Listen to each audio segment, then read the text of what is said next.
ये है talks news network और आप देख रहे हैं पॉलिटॉक्स, राजनीति का कच्चा चिट्ठा। कुछ कांग्रेस के लोग खुश हो रहे हैं, हमारा अधीर रंजन जी, कि महाराष्ट्र में ये हो गया वो हो गया। उसको छोड़ो, अब कितने स्टेट में जाने वाले वो तो चिंता करो आप। रवानगी कितों में से, उस फैसले से ज्यादा खुश होने की आवश्यकता नहीं। 3-4-5 पार्टियां मिलकर वहां हो सकता है कि आप लोग कुछ कर लोगे, लेकिन ज्यादा राजी होने की आवश्यकता नहीं है। राजस्थान और मध्य प्रदेश भी आपके हाथ से कभी भी निकल सकते, इसकी भी आपको चिंता करनी चाहिए। कुछ कांग्रेस के लोग खुश हो रहे हैं, हमारा अधीर रंजन जी, कि महाराष्ट्र में ये हो गया वो हो गया। उसको छोड़ो, अब कितने स्टेट में जाने वाले वो तो चिंता करो आप। रवानगी कितों में से, उस फैसले से ज्यादा खुश होने की आवश्यकता नहीं। 3-4-5 पार्टियां मिलकर वहां हो सकता है कि आप लोग कुछ कर लोगे, लेकिन ज्यादा राजी होने की आवश्यकता नहीं है। राजस्थान और मध्य प्रदेश भी आपके हाथ से कभी भी निकल सकते, इसकी भी आपको चिंता करनी चाहिए। सभापति महोदय, सदन में आज राष्ट्रीय डिजाइन संस्थान संशोधन विधेयक 2019 पर चर्चा हो रही है। निश्चित रूप से इस बिल के आने के बाद जो 4 स्टेट के 4 संस्थाओं को इससे जोड़ा गया है, वहां से डिग्री और डिप्लोमा वहां के छात्र छात्राओं को मिलेगी और उन्हें रोजगार के नए साधन मिलेंगे। ये मैं इस बिल के समर्थन के अंदर अपनी बात कहना चाहता हूं। सभापति महोदय, 1961 में स्थापित वैज्ञानिक और औद्योगिक शोध के लिए 1956 की औद्योगिक पॉलिसी के संकल्प के तहत इसकी स्थापना हुई थी।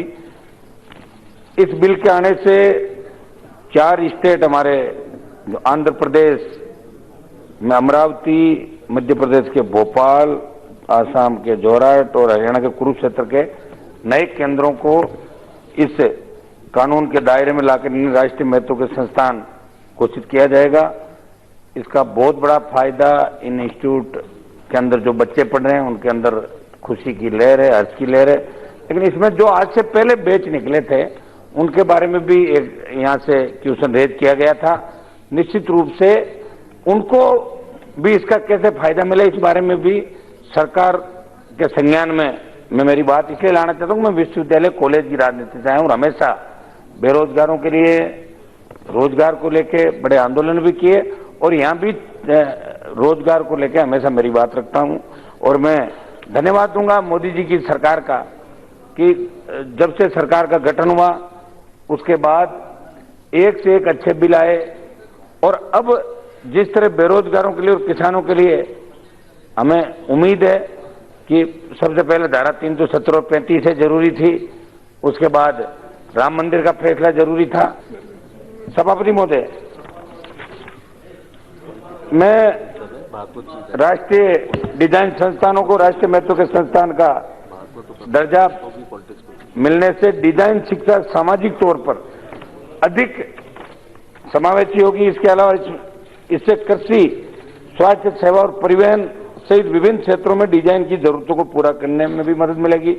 सभी मुद्दा देश को इस बात की खुशी है कि आज जिन 4 संस्थानों को राष्ट्रीय महत्व का दर्जा दिया जा रहा है वो डिग्री या डिप्लोमा या सर्टिफिकेट नहीं दे सकते थे क्योंकि वो सोसाइटी एक्ट के दायरे में थे, मगर ये बिल पास होने के बाद इस क्षेत्र से जुड़े लोगों को, छात्रों को डिप्लोमा या डिग्री देने का अधिकार मिलेगा। प्रत्यक्ष अप्रत्यक्ष रूप से रोजगार के साधन बढ़ेंगे। और सभापति महोदय, ये प्रधानमंत्री जी की सोच है कि गांव में अंतिम छोर पर बैठे व्यक्ति के लिए भी 70 साल जो खड्डे खोदे कांग्रेस ने, उनको जो अवरुद्ध विकास किया उसको खड्डों को भरने में भी समय लगेगा और विकास की नई बुलंद इमारत इस देश के अंदर खड़ी करेंगे। ये तो आज पता नहीं कैसे खुश हो रहे हैं कांग्रेस वाले। अधीर रंजन जी सोच रहे हैं बस 2 दिन हमने हाउस करा के सुप्रीम कोर्ट का फैसला आ गया, इतनी खुशी। ये खुशी ज्यादा नहीं चलेगी आपकी, आप चिंता मत करो।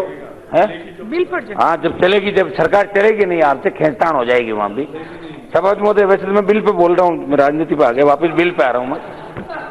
इस बिल के आने से मैं तो ये चाहूंगा कि ऐसे और बिल ज्यादा से ज्यादा लाएं और हमारे सेंट्रल सर्विसेज के अंदर जितने भी पद खाली हैं हम प्रधानमंत्री जी व्यक्तिगत रूप से भी आग्रह करेंगे कि उन सब पदों को भरा जाए। ज्यादा से ज्यादा ग्रामीण छात्र जो हमारे गांव के अंतिम छोर पे बैठे हैं उनको किस तरह अच्छी शिक्षा मिले और कैसे अच्छी जगह वो आम आदमी जयपुर दिल्ली के अंदर अपने बच्चे बच्चियों को कैसे पढ़ा सके। और इस दिशा में प्रधानमंत्री जी चिंतित है। पहली बार किसी ने चिंता करी कि गरीब जो अंतिम छोर पे बैठा उसको अच्छा घर मिले, उसको अच्छी चिकित्सा मिले, उसको शिक्षा मिले। ये आज से पहले किसी की सोच नहीं थी। तभी तो ये सारे विधेयक इस सरकार को लाने पड़ रहे हैं, पूर्ववर्ती सरकारें नहीं ला पाई।